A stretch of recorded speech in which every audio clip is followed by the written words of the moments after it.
Hello there, Dragonair, and welcome to the premier Pokermon channel on YouTube. I am your eponymous host, Shadowcloak, and today we're going to sketch a panorama of all the different elements that Pokermon brings to your Balatro table. The idea today is to go over all the unique features, but I won't go into too much detail, since there are quite a few additions and we'd be here forever. However, I'll try to give a good overview of each element and especially talk a little bit about how to play with them. Now, to start off, this video assumes that you, the viewer, already has at least some vague idea of how Balatro works.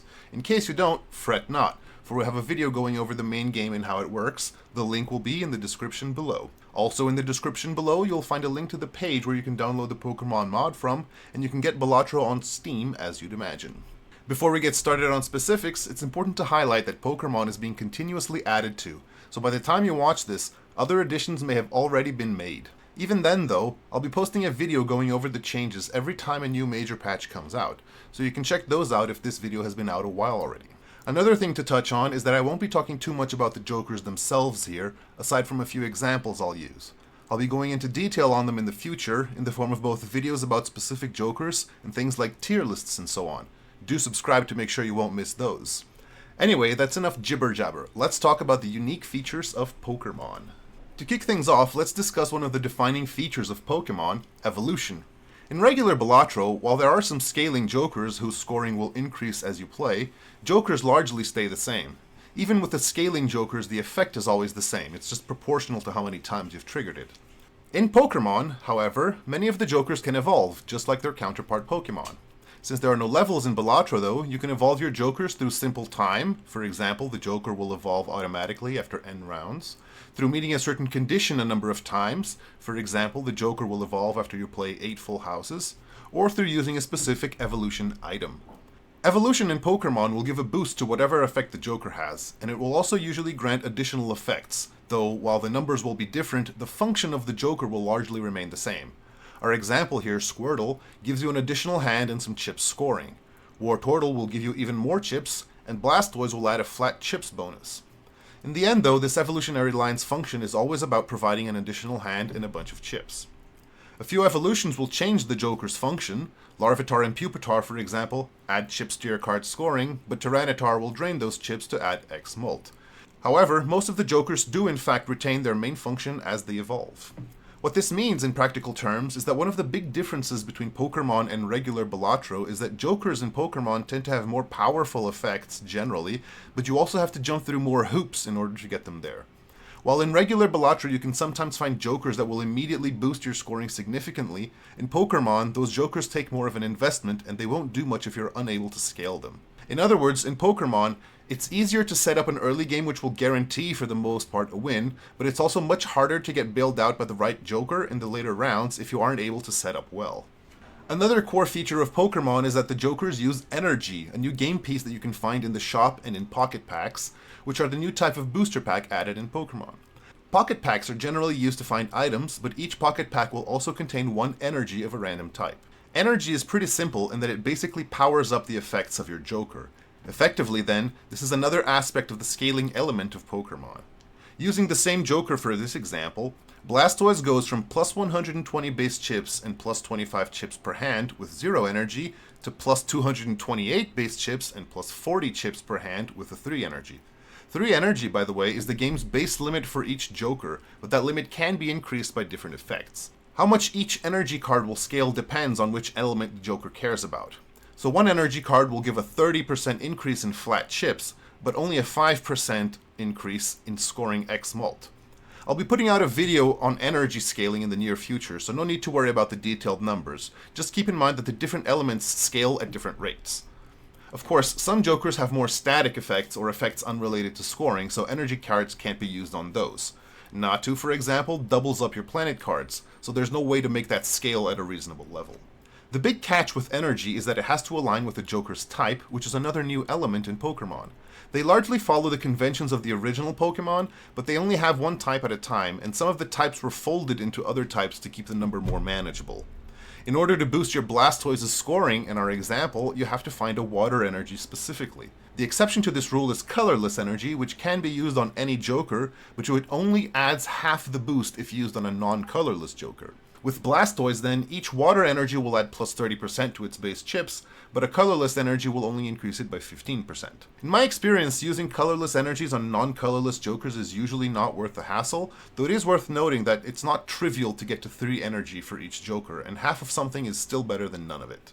Next, let's talk about the items. Now, items in Pokermon are, functionally, an extra set of tarot cards. The difference between them lies in the fact that you can only save tarot cards in the Consumables tab if you find them in the shop, but items can, if you open them in booster packs, also be saved, which is what you want to do for the most part since you can wait for the right cards to show up to use them. Now, keep in mind that having additional elements means that tarot cards and Arcana packs, not to mention planets and celestial packs and so on, will appear less frequently in the shop. In practice, this means that you have a wider variety of effects, but you're less likely to find the specific one you're looking for. Anyways, items can be divided into 2 types. Standard items, whose effect is only what's written on the card, and evolution items, which trigger the evolution of certain Pokémon in addition to their own effect. So the first category of standard items is the balls, which give you a free joker which can't be a rental, perishable, or eternal, and which could even come with an addition. The catch, however, is that the joker you get is random. The Pokeball gives you a basic Pokemon, while the Great Ball gives you a Stage 1. Now, if you've been living under a rock for decades and have no idea how Pokemon work, all Pokemon have a basic form, and some of them can evolve up to twice, to Stage 1 and Stage 2. This means that, generally speaking, a Great Ball will give you, on average, a better outcome than a Pokeball, but it's worth keeping in mind that certain evolved Pokemon rely on stats being accumulated in the basic form. Oh, and do note that the balls only give you Pokemon, so you won't find non-Pokemon jokers, such as the Professor, in a Pokeball. Anyway, what's important here is how to use the balls, and it's pretty simple. If you have the money and an open slot, you buy it. If you don't, you don't. While you shouldn't prioritize it over other useful items, since the joker you get is random, if you whiff, you can just sell the joker and make most of your money back anyway. Moving on, we have our once per round use items. Items are consumables, which means that once you've used them, they'll be consumed, so you only get the effect the one time. For these 3 items, however, the restriction isn't that they'll be consumed after use, but that you can only use them once per round. The catch, of course, is that the effects of these items are, for the most part, smaller than the effects of other items, not to mention that they'll occupy one of your slots in the Consumables tab, which are sparse to begin with. Another characteristic is that these 3 items are held by the specific Pokemon, which means that when you acquire said Pokemon, the item will pop into your Consumables tab, provided you have an open slot. Holding the items in your tab will boost the power of the Pokemon that held them. The leftovers and the thick club, by the way, can be found on their own in booster packs as well, though the leak cannot. So first up we have the leftovers, which is what you get if you get a Snorlax, and it's pretty simple. You can add $2 to the sell value of the chosen joker. On its own, this is a very minor effect, and not usually worth blocking off one of your consumable slots.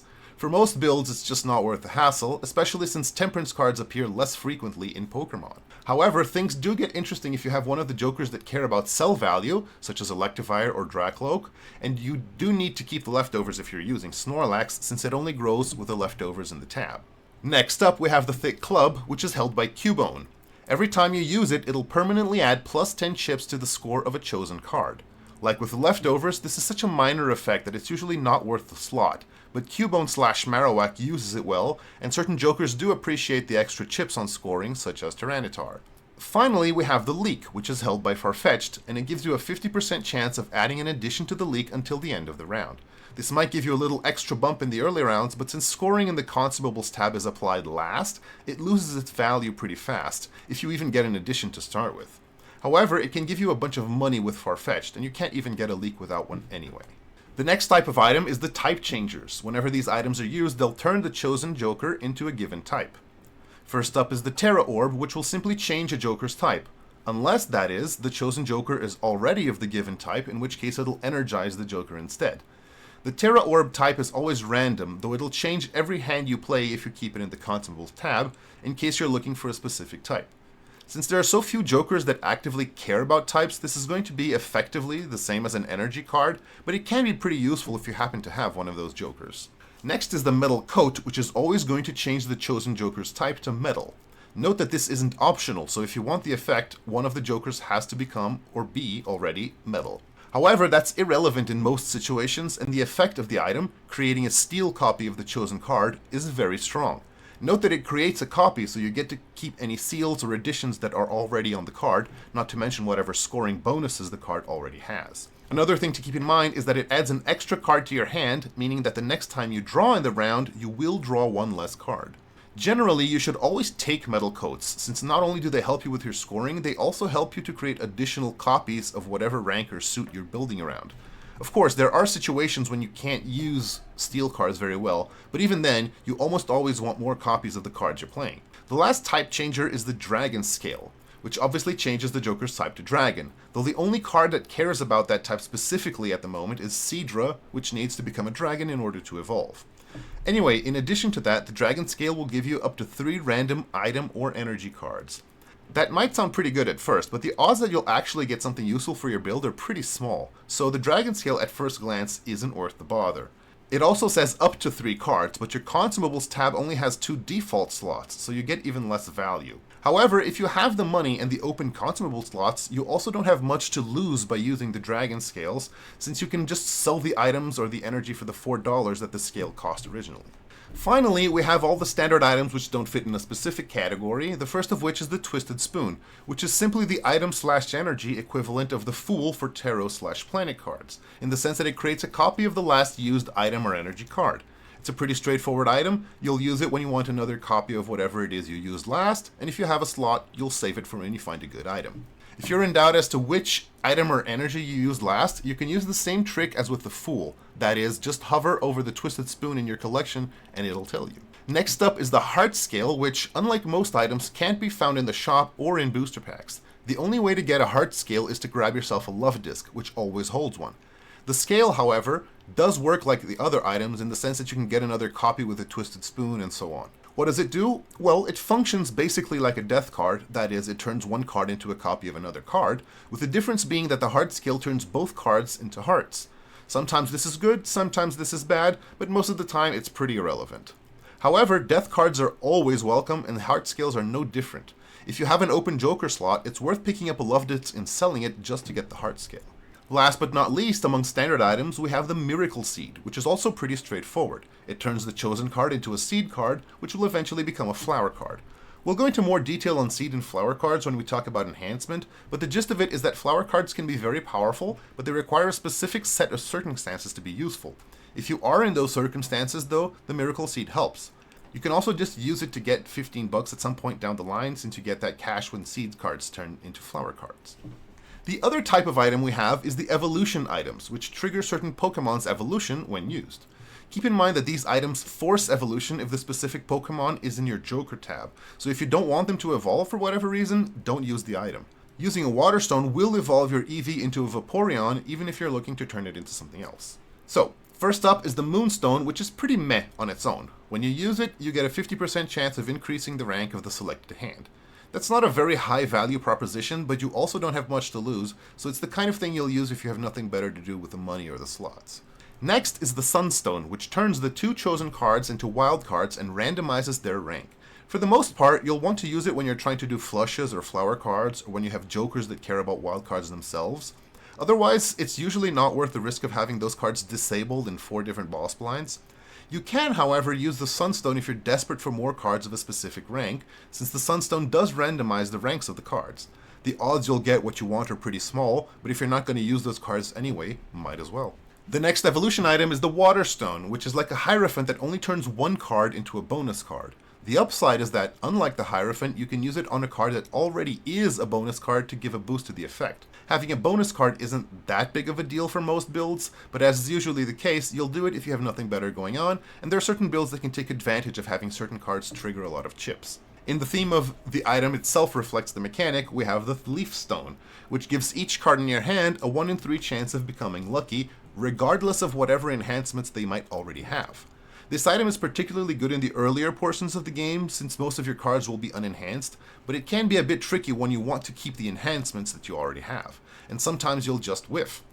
Obviously, it's much better if you have jokers that boost your probabilities, especially since you want lucky cards for those anyway. Moving on, we have the Firestone, which turns 4 cards into mold cards and randomly destroys one of them. While the flavor is pretty on point, this is one of the items that I find myself using the least because there's an inherent contradiction in the sense that you want to enhance the cards you intend to play the most, but you also don't want to risk them getting destroyed. Add to that the fact that molt cards are generally pretty weak enhancements, and you have an item that, for the most part, will just thin your deck by one card, working like a bad hanged man. It can, however, help you clear the earlier rounds if you haven't found a decent molt joker, and jokers that care about card destruction will obviously like it. The Thunderstone, however, is definitely one of my most used items. It destroys the chosen card to give you 2 gold cards of the same rank, but with the suits randomized and drawing one of them into your hand. Not only are gold cards great, because money is great, but you also get more copies of whatever rank you're using. It's important to keep in mind, though, that unlike copying effects such as the Metal Coat, the Thunderstone actually destroys the selected card. So if you use it on a card with, say, a blue seal, you'll lose the blue seal and the new gold cards won't have one. Next on the list we have the Linking Cord, which increases the rank of one card and decreases the rank of the other. This is, like the Thunderstone, one of my most played items, though obviously there are some builds that don't care about the ranks of the cards. For my money, though, the Linking Cord is even better than the Strength card, and here's why. Let's say, for example, you're doing a 6s build. If you use a Strength card on 2 5s, you'll only have 2 5s left in the deck, and it becomes pretty hard to use the next Strength card. If you use a Linking Cord on a 7 and a 5, though, you'll still have 3 of each to use the next Linking Cord on. It also gives you more flexibility when opening standard packs, since, in our example, you have the option of taking powerful 7s in the hopes of turning them into 6s. Another card that helps with your ranks is the King's Rock, which is pretty simple. It turns the selected card into a king. This means that you can make king builds more consistently than builds of other ranks, but it comes with the pros and cons of face card builds. They are mechanically stronger than numbered cards, but they also come with added risks in the form of boss blinds that hate on face cards. Next up, there's the upgrade, which gives 2 cards a random non-stone enhancement. For the most part, using an upgrade is upside, since enhancements, well, enhance your cards, and that's what you want. However, there is some risk to it. If you're using a build of a specific enhancement, the odds you'll get what you want aren't super high, and you could end up with an undesirable enhancement. Glass can destroy your cards, Wildcard can disable them in certain bosses, and so on. Upgrades are usually worth using because the odds of getting a positive effect are pretty good, but do be careful if you really need the cards you're upgrading. In the same vein, we have the Dubious Disc, which randomizes or removes the enhancements of all the cards in your hand. The catch with the Dubious Disc is that it can only appear in shops or booster packs if you have Porygon 2 in your Joker tab. Like the name suggests, using it is pretty dubious, since you don't usually want to change the enhancements of your cards, but you can find a hand that wouldn't be affected much if you need to evolve your Porygon 2. Also, in the theme of the item itself reflects the mechanic, we have the Ice Stone, which turns 2 cards into glass cards, both of which have a 1 in 4 chance of being destroyed on the spot, the same as if you had played those cards. Glass cards are very powerful, even if they don't necessarily work with every build, but you do want to be careful if you're relying on a specific rank for your build. However, even if you don't care about glass cards themselves, the Ice Stone can always just act as another bad hangman, helping you destroy cards you don't need. Next on our long list is the Shiny Stone, which will give the selected card a regular edition, and I assume at the regular odds, that is 50% foil, 35% holographic, 15% polychrome, but it will also remove any enhancement that you already have on that card. You'll usually have a card to use this on, and even if it already has an enhancement, often the addition will be better than the enhancement anyway. The Shiny Stone can even be used to remove undesirable enhancements, so you find yourself using this one pretty often.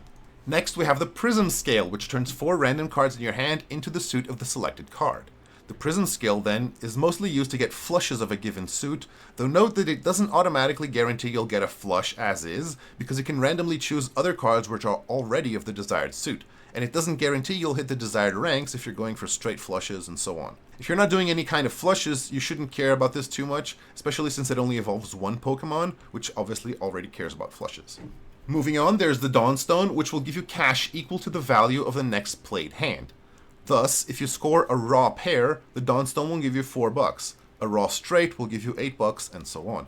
Since it only costs $4 in the shop, you're basically guaranteed to at least break even, as long as you don't play a raw high card first.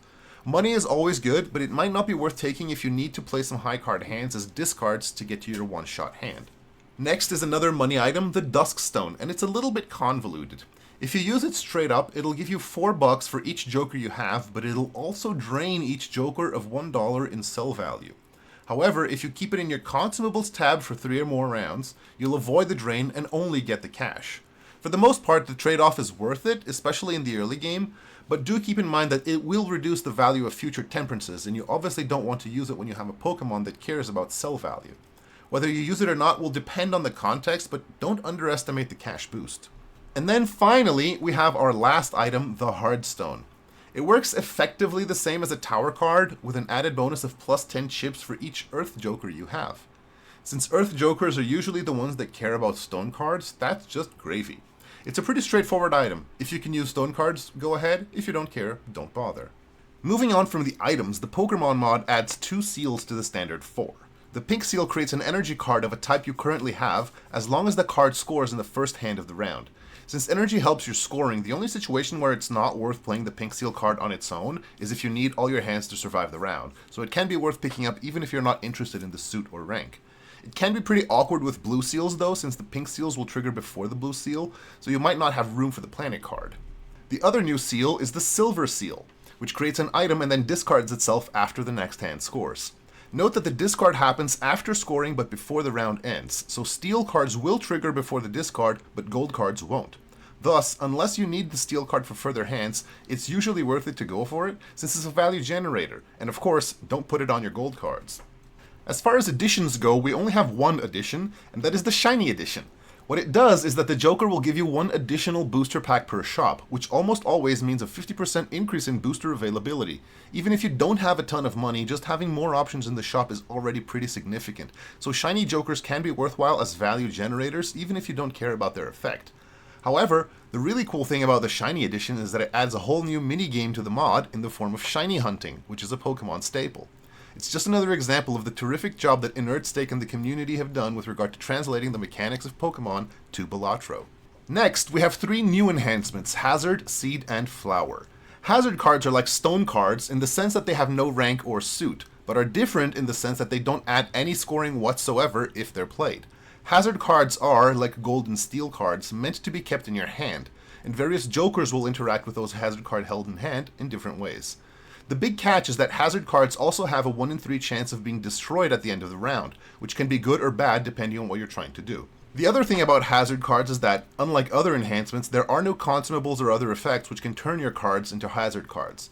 In older versions of the mod, hazard jokers turned random cards in your deck into hazard cards, but the way the mechanic works now is that each hazard joker will add 1 to your hazard layer, up to a maximum of 3. Then, each round you'll get 1 hazard card added to your hand for each hazard layer, and those cards may or may not be destroyed at the end of the round. Again, some jokers want you to keep them, others don't. Hazard jokers can be pretty fun to play with, but don't forget that the more hazards you add to your deck, the more infrequently you'll draw the other cards that you might be interested in. Finally, since the cards are added to your first hand, you'll draw that many fewer cards after your first discard, since the game doesn't draw as many cards as were discarded, but rather draws up or down to your hand size. The other new enhancement mechanic is the Seed and Flower cards. Now, Flower cards are very powerful, and some jokers will give you Flower cards straight up, like Shaman, but for the most part you need your Seed cards to grow into Flower cards to have access to them. The way Seed cards work is that after you've scored the card 5 times, it'll give you $15 and turn itself into a Flower card. Thus, they can be worth playing for the money even if you can't use the Flower cards, though often other enhancements are more worthwhile in that case. If you can use Flower cards though, they are great.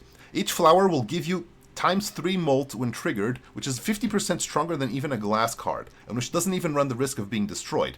The catch is that the flower cards will only trigger if your hand contains all 4 suits. So, right off the bat, the only hands that have a chance of working are those that use 4 or 5 cards. But even then, there's no guarantee you'll be able to align the suits correctly. Well, what about wild cards, you might ask? Indeed, wild cards do work when counting your suits, but they only count 1 suit at a time. So, if you play a pair with a wild card and a flower card, the wild card will count toward any suit, but only one of them, so you won't trigger the flower card. Theoretically, you can trigger flower cards with flushes, if you have 1 or 2 flowers and 3 wild cards, but it's pretty hard to get that going consistently, not to mention that wild cards are inherently risky because of debuffs. Be on the hunt for Tangela if you're going down this road. Anyway, all of this is to say that flower cards can be extremely powerful, but you really have to work hard to make them work. Which, if you think about it, is how a lot of the jokers themselves work in the mod. Next up, we have 8 additions to the roster of Spectral cards. First up is the Ultra Ball, which gives you a random Stage 2 Joker, and this is often powerful enough that it would be too unbalanced to have Ultra Balls available in pocket packs, even at low odds. However, not all Stage 2 Jokers work well if you haven't scaled them in their basic and Stage 1 forms. Many of them do, but not all. Early game Ultra Balls often make runs trivial, so do be on the lookout. The next Spectral card is an example of how well Pokémon synergizes with Balatro. Balatro has legendary jokers which have very powerful effects, which can only be found with a specific Spectral card. Well, Pokémon already has legendary creatures as a built-in mechanic, so it's very easy to translate into Balatro. So, just like the Soul card in regular Balatro, the Master Ball will give you one of the legendary jokers, and most of them are pretty busted. Moving on, we have the Mega Stone, and this one, in addition to being another great mechanical translation from Pokémon, works like the leftovers in the Thick Club in the sense that it stays in your Consumables tab as long as you intend to use it. Given that Megas are obviously powerful, this usually means until the end of the run. The catch with the Mega Stone is that you can only activate it once per round. So, if you have a Mega Beedrill and your Charmeleon finally evolves into Charizard, it'll take one round to detach the Mega Stone from the Beedrill, and you can only get Mega Charizard in the following round. This is a pretty niche situation, but it's not impossible to come up, especially as more Megas are added to the game. Next up is the Double Rainbow, which energizes with the chosen Joker twice, at the cost of not earning any interest in the current round. In most cases, this means somewhere between $1 and $5, and that's almost always a price worth paying for boosting your scoring. One thing to keep in mind though is that the Double Rainbow won't take you above the energy limit, so if you use it on a Joker which already has 2 out of 3 energy, it's only going to provide the 1. Next on the Spectral card list is Transformation, which evolves the selected Joker to its highest form and even boosts up its energy by 1. This means that you can still use the card even if all your Jokers are already in their final forms. Needless to say, this effect can be very strong though. Once again, not all Stage 2 Jokers want to show up without having scaled in their previous forms. The Transformation card is particularly strong if you're speedrunning, as Stage 2s can often carry the run practically on their own. Moving on, we have the Obituary card, which works like its regular Balatro equivalents and just adds a seal to the chosen card, in this case, the pink seal. It's pretty straightforward, so there's not much to add here. Finally, in addition to the Revenant card, which simply adds a silver seal to a card, we have the Nightmare card. Now this is probably the most niche of the added Spectral cards, since you don't often want to destroy your own Jokers, and even if you're willing to lose a Joker, the energy you get has to be useful in some way. When you use the Nightmare card, you get 2 negative energy cards of that Joker's type. For the most part, you want to use this to power up your more relevant Jokers, but don't forget that extra items in your Consumables tab can benefit certain Pokemon, such as Cubone/Marowak. Worst case, the negative energies are worth $4 each. Also, if you have an open Joker slot, it's worth it if possible to grab a cheap rental or perishable Joker from the shop just in case you get the Nightmare card. It's probably the least used of the Spectral cards, but it's definitely not useless. The Pokermon mod also adds 2 Voucher pairs to the Voucher rotation, the first of which is the Good Rod/Super Rod pair. The Good Rod gives you 1 more card in each booster pack you open, while the Super Rod allows you to save all the Consumables you find, not just items and energies. Needless to say, those are great vouchers, and they give you a lot more flexibility when it comes to giving shape to your build. The Good Rod on its own is already super strong, giving you somewhere between 20 and 50% more options when opening booster packs, which is especially powerful when you consider that a large proportion of failed runs end because you're not able to find enough Jokers or Consumables to keep up with the scoring. Furthermore, don't underestimate the power of the Super Rod. The big drawback of Arcana and Spectral packs is that you might not draw the cards you want when you open the booster packs, but having the Super Rod means you can save your powerful Consumables for when the cards finally show up in your hand. In other words, both of these vouchers are well worth the investment, and it's the main reason why the trainer deck is my favorite, but we'll get to that in a minute. Before that, we need to talk about the other voucher pair, the Energy Search and Energy Research vouchers. They increase the energy limit of your Jokers by +2 and +3 respectively, allowing you to go all the way up to 8 energy for each Joker. This voucher pair, however, isn't as strong as the Rod pair for the simple reason that you often don't have enough resources to get to +3 energy on your relevant Jokers, let alone to get all the way to +8. The energy vouchers tend to have more of an impact on endless runs, since in that case you'll probably have the time needed to get to +8. But it's still worth picking up in non-endless runs if you have the money lying around. The mod also adds a few skip tags, starting with the Pocket tag, which not only gives you a Mega Pocket pack, allowing you to pick up 2 item or energy cards, but it also gives you increased odds of finding a Megastone if you're an Ante 5 or beyond. Any Pocket pack already has a chance to give you a Megastone regardless, but at much lower odds. This tag, much like the Charm tag in the base game, which gives you a Mega Arcana pack, is mostly not worth the skip, since the reward of a couple of Consumables is usually not worth missing out on a shop, on scaling your Jokers, getting them closer to evolving, and so on. Sometimes you'll do it, but more often than not, it's just better to play out the round. The Pocket tag used to be useful for completionist purposes, since it gives you greater odds of finding a Megastone, but this point has been rendered mostly moot with the addition of the Mega deck, which gives you a Megastone every run. The next 3 tags are pretty straightforward. The Shiny tag gives you a free Joker, while the Stage 1 and Safari tags give you, respectively, a free Stage 1 Joker and a free Safari Joker in the next shop. Safari is a rarity category that means that the Pokemon can't be found naturally in shops or Buffoon packs. That is to say, you can only get them by evolving the correct Pokemon, though you can cheat a bit with a transformation card. Of the three, the Shiny tag is probably the most useful since, as I mentioned earlier, Shiny Jokers can be useful even if you don't care about the effect of the Joker itself. For the most part, you won't use these a lot, though they can be good in the lower stakes when the Jokers offered by the skip tags don't run the risk of being rentals, eternals, or perishables. The last skip tag added so far is the Starter tag, which gives you a free starter pack. This is a pack which can only appear with the tag, that is, you'll never find it in the shop, and it gives you the option of choosing one among 4 different Jokers which will be starters. You'll get one of the Fire starters, one of the Water starters, and one of the Grass starters, in addition to one other starter. As of this writing, the Elemental starters are one of the starters in the first 3 generations, though more will surely be added in the future. As for the other category, this will either be Pikachu, Eevee, or one of the Pseudo-Legendary base forms. If you have the Good Rod when you open the pack, you'll get one more other starter to choose from. Now, starter Pokemon can be very strong, though as the name implies, they become less and less viable as the run goes on. This meant that it was always worth skipping if you found this tag in NT1, since you would have ample time to evolve your Pokemon into their powerful Stage 2s, but as it turns out, this was a little too strong and too consistent, so a recent patch made it so that you can't find the starter tag in the first Ante. It can still be worth it in Ante 2 or 3, but it becomes harder to use the deeper you are into the run. Next up, we have the 8 new decks in Pokémon, starting with my favorite, the Trainer deck. The Pokeball you get to start the game seems to be the good part of the deck, but I believe the real value lies in starting with the Good Rod Voucher. A lot of runs end simply because you're unable to find enough scoring in the first few rounds, and the Good Rod goes a long way towards mitigating that because, as I mentioned earlier, it gives you 20 to 50% more options in each booster pack. Now, don't get me wrong, the initial Pokeball can be useful, and it can even give you directions to start taking your build in, but having that initial Pokeball isn't too much better than having an extra Joker in the first shop. Still, it's always going to be better than nothing, and you can even sell the Pokeball or the Pokemon for an additional $1 of interest in the first round if you don't feel like gambling on it. The Trainer deck is also cool because it really helps with getting to Completionist. Rather than hoping to find the missing Jokers in the shops, you can just re-roll with the Trainer deck until you found a Joker you're missing, and start from there. In the end though, it's really the Good Rod that shines here, and it'll make your run that much smoother. Next on the list is the Luminous deck, which randomizes all the Pokemon's types and give them +1 energy to start off. And that's where most of the strength of the deck lies. +1 energy isn't world-shattering, but it's a little boost that goes a long way. The random types are, for the most part, not very relevant, and they can even hurt some Jokers that care about their own type, such as Honchkrow. It does add some variety to the run though. Moving on, we have the Telekinetic deck, which is basically the Pokémon equivalent of the Magic deck from the base game, meaning that you start the game with the Crystal Ball Voucher and 2 copies of the Twisted Spoon item, as opposed to 2 copies of the Fool, and it plays out in a pretty similar way. The extra consumable slot is even more valuable in Pokémon since there are more Jokers that care about how many consumables you're carrying, but for the most part, it's a deck that's going to give you a little extra consistency in the early game. Next on our list is the Amped deck, which gives you the Energy Search Voucher and a copy of the Double Rainbow card.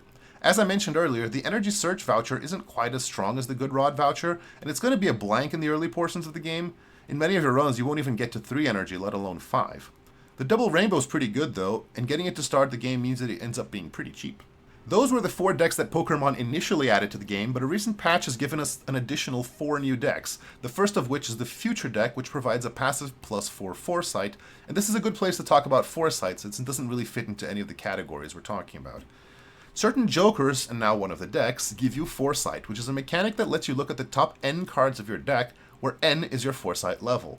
So, if you choose this deck, you'll always be able to see the next 4 cards you draw if you discard or play a hand. This makes it easier to figure out which cards to keep. Let's say you have a hand that will win the round, but you see that there's a card with a blue seal on top of the deck. Rather than immediately win, you can play another hand instead to get the blue seal, and then play out your winning hand, thus getting more value. Foresight is a mechanic that is helpful for most builds, but there's a number of Jokers that use the mechanic, and getting more Foresight also means that you're making those Jokers more powerful. It's not the strongest deck, but it definitely makes certain shenanigans easier to pull off. The last patch also brought what is probably my second favorite deck, the Stadium deck.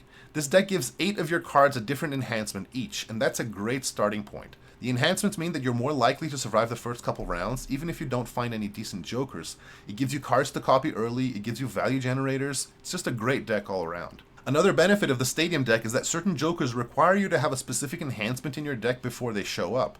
Sandshrew, for example, cares about glass cards, but it won't appear to you unless you have a glass card in your deck, which is how some of the jokers of the base game work. The Stadium deck allows you to get those jokers right off the bat, and a lot of them are really fun. The new patch also brought us the Mega deck, which gives not only a Mega Stone, but also 3 different vouchers, though at the cost of one of your 2 slots in the shop. Starting the game with $1 rerolls is great, don't get me wrong, but don't underestimate the cost of having 1 fewer slot in the shop. If the Good Rod is great because it gives you more options, the Mega deck can be rough because it gives you fewer options. Having more rerolls kind of makes up for it, but it can make the early game trickier to navigate. One of the benefits of the Mega deck, though, is that it's very easy to get a Mega Beedrill, since you can find all 3 jokers of the line in the shop at common or uncommon, and Mega Beedrill gives you like a bajillion chips, making the rest of the run much easier. Last, and in my opinion least, we have the Vending deck. This deck gives you an additional voucher every time you defeat an odd boss blind, which means you'll see 4 additional vouchers in the shop in a non-endless run. That's not a lot, especially since you're highly unlikely to be able to afford the extra voucher after defeating the first boss blind. If you're going for endless runs, though, there is some merit to this deck, since you'll end up seeing a lot more vouchers. Finally, we get to the end of the added elements with the new boss blinds. Don't worry though, there's still more to talk about after this though. 3 of those are regular boss blinds: the Mirror, the Rocket, and the Star. The Mirror is probably the most annoying one, since it transforms the rightmost joker in your tab into a Ditto. If you happen to have an open slot, you can always just grab a cheap joker off the shop to serve as fodder, but if you don't, you'll have to sacrifice one of your jokers. The annoying thing here is that, even though copying other jokers can be very strong, the fact that Ditto transforms into a perishable means that you'll only be able to carry your copied joker to the end of the run if you run into the Mirror on ante 7, or maybe ante 6 if you're willing to skip. I often groan when I see the Mirror as the boss, but it can be upside if you're speedrunning and skipping through a lot of rounds anyway. Next up, we have the Rocket, which will turn all your cards face down if you have 25 bucks or more. Now, this might seem like an easy drawback to work around, since you can just spend your money on rerolls until you're under 25, but if you're anything like me, you'll be annoyed at how often you see the Rocket when you start the new ante, play the small and big blinds, and then completely forget to spend your money before the boss, ruining your run. Now, some builds don't care too much about which cards they play, but even playing pairs is hard if you can't see your cards. Finally, among the regular bosses, we have the Star, which debuffs one random type of joker, debuffing a different type each hand. Since there are a lot of different types, and since you can just get a new type by playing a hand, this is the least problematic of the new bosses, though it can still randomly hose you if you're trying to one-shot with your last hand. In Pokermon, we also get 3 new final boss blinds, the first of which is the Grey Godfather. This boss blind deducts $5 every time you play a hand or use one of your discards, and if you're out of money, it'll randomly destroy one of your jokers. This is relatively easy to work around, especially if you don't need a lot of hands or a lot of discards, but it will end your run if you're not able to save up some money before. Next up, there's the White Executive, which will debuff a number of cards equal to the total sell value of your jokers and consumables. This is probably the hardest of the 3 new final boss blinds, not only because it's hard to manipulate your sell value, but also because a lot of builds rely on some level of scoring from the cards themselves. If you see this boss blind on the horizon, be on the lookout for Dusk Stones to reduce the sell value of your jokers, and if you're relying on Electivire or Dragapult, well, GG. Last but not least, we have the Iridescent Hacker, which is like the Star except it debuffs multiple types every hand. I'm pretty sure that it debuffs 2 types, but it could be a bit more. Either way, this is the easiest final boss to work around, but it can randomly hose you if you're relying on multiple jokers of the same type. Whew! I'm not sure how long this video is running, but that was a lot of stuff to talk about, and we're not even done yet. This is, in my opinion, part of what makes Pokermon so great. It takes a little bit to get familiar with all the new elements, but they add such a huge range of gameplay, and it's so intuitive if you are already familiar with Pokemon, that it's more than worth it. Anyway, I thought it would be interesting to talk about the mechanics associated to each of the Joker types. Now, unlike everything we've talked about so far, you don't need to know what each of the types is trying to do per se, since what's relevant is the text that's written on the card itself, but it's good to have an idea of what direction to go in depending on what you find along your run. One thing I should mention though is that while certain types have a tendency to work with certain mechanics, not all of them do, since the priority in design has been keeping some amount of faithfulness to the flavor of the Pokemon. Electric types, for instance, don't usually care about steel cards, but it would be quite a flavor fail, IMO, if Magneton didn't care about steel cards. Anyway, let's start off by talking about the grass type. Now, one cool thing about the Pokermon mod is that the creator and the community did a really good job making most of the translations of Pokemon mechanics into Balatro very intuitive. So for instance, it won't strike anyone as weird that grass jokers care about wild and flower cards. Lucky cards might not be as intuitive an association, but the truth is that luck isn't really a mechanic in Pokemon, and it had to go somewhere. In addition to caring about wildflower and lucky cards, or probabilities in general, grass types also care about your hand size, which makes sense since grass type Pokemon are all about growth. Finally, grass types can also provide some cash, though it's always tied to either the cards you play or the cards you keep in hand, as opposed to, for example, the lightning types, which give you money regardless of whatever you play or keep. Some examples here include Simisage, which can turn your cards into lucky cards, Tangela, which boosts up your wild cards, and Meganium, which gives you an extra hand size and money based on how many cards you keep in hand. In fact, all of the grass starters are going to give you +1 hand size and some way of making money. Next up, we have the fire types, which are often tied to Molt in general, to discards, and to card destruction. Once again, very intuitive. Like all the fire starters, Charizard, for example, gives you an additional discard, in addition to plus Molt and X Molt. In fact, that's exactly why all the fire starters in general are great, and they can carry a lot of the scoring on their own. Magmar gives us another example, this time tied to card destruction. It works like the trading card in the base game, except instead of giving you money, it adds to its own Molt. Card destruction is one of the more powerful mechanics because it's so good at increasing consistency, especially if you get, say, a Magmar early on. The third starter type is Water, which by color association cares about chips and bonus cards. The Water starters, in addition, are also going to give you +1 hand, just like the grass ones give you +1 hand size and the fire ones give you +1 discard. Some Water types also care about gold cards, but I'll be honest, I'm not entirely sure why. Lastly, since ice types are incorporated into water for Pokémon, you'll also find jokers that care about glass cards. Some examples include Blastoise, which is pretty straightforward and giving you an extra hand and more chips, Vaporeon, which boosts the base chip of your cards, and Seeking, which re-triggers your gold cards held in hand. This is very strong, by the way. Next, we have the Lightning type, which by color association again, cares about money and gold cards in general, in addition to being able to give you big bursts of X-Molt. Some examples are Electabuzz, which increases its own cell value and gives you money based on that value, as well as Ampharos, which gives itself Exo3 Molt whenever you add cards to your deck. Moving on, we get to the Psychic type, which is probably the most convoluted of the types, especially since it also includes the Ghost type. Psychic types don't usually care about the main scoring mechanics per se, but they do care a lot about the more niche effects, such as planet cards, duplication effects, negative effects, and Joker cell value. Some examples here are Xatu, which double triggers your planet cards and gives you access to all of them in Celestial packs, Wobbuffet, which re-triggers your cards from 6 to 10, and Haunter, which has a 1 in 4 chance of sacrificing itself to make one of your other Jokers negative. Next on the list is the Fighting type, of which there aren't too many. They're generally focused on Molt and tend to have a pretty straightforward effects. Our example here is Machamp, which simply gives you +4 hands, get it, because he has 4 hands, -4 discards, and +24 Molt. Colorless types, since there are so many, don't have too much of a focus. Rather, they tend to give you basic scoring effects, which aren't as powerful as some of the more specific typal effects, but which can be used in a wide variety of situations. It's also the type for generic utility jokers. Pidgeot, for example, gives you some plus Molt based on the variety of suits and ranks in your played hand, and Raticate re-triggers the first 3 cards you play. The Dark type, which includes Poison Pokemon, is also a bit hard to pin down, but Dark Jokers are generally tied to card destruction and some generic Molt bonuses, and some of them care about money. The Dark type is probably also the one that cares the most about having more of the same kind in your Jokers tab. Arbok, for instance, gives you Molt and Stero cards for playing straights, and Mightyena rewards you for destroying your own cards. Metal-type Jokers, rather intuitively, care mostly about Steel cards, and about Stone or Gold cards to a lesser extent. Aggron, for example, destroys any Steel, Stone, or Gold cards you play to boost up its own X-Molt trigger. Unfortunately, there aren't enough Fairy Jokers to say that there's a unifying theme for the type, though you could argue that it's tied to, let's say, serendipity. Dragon types are the same story. Since there are so few of them, it's hard to find an overarching theme. Last but not least, we have the Earth type, which incorporates Ground and Rock type Pokemon. Earth-type Jokers, also intuitively, care about Steel and Glass, and especially Stone cards, and they often do shenanigans with the cards you keep in hand.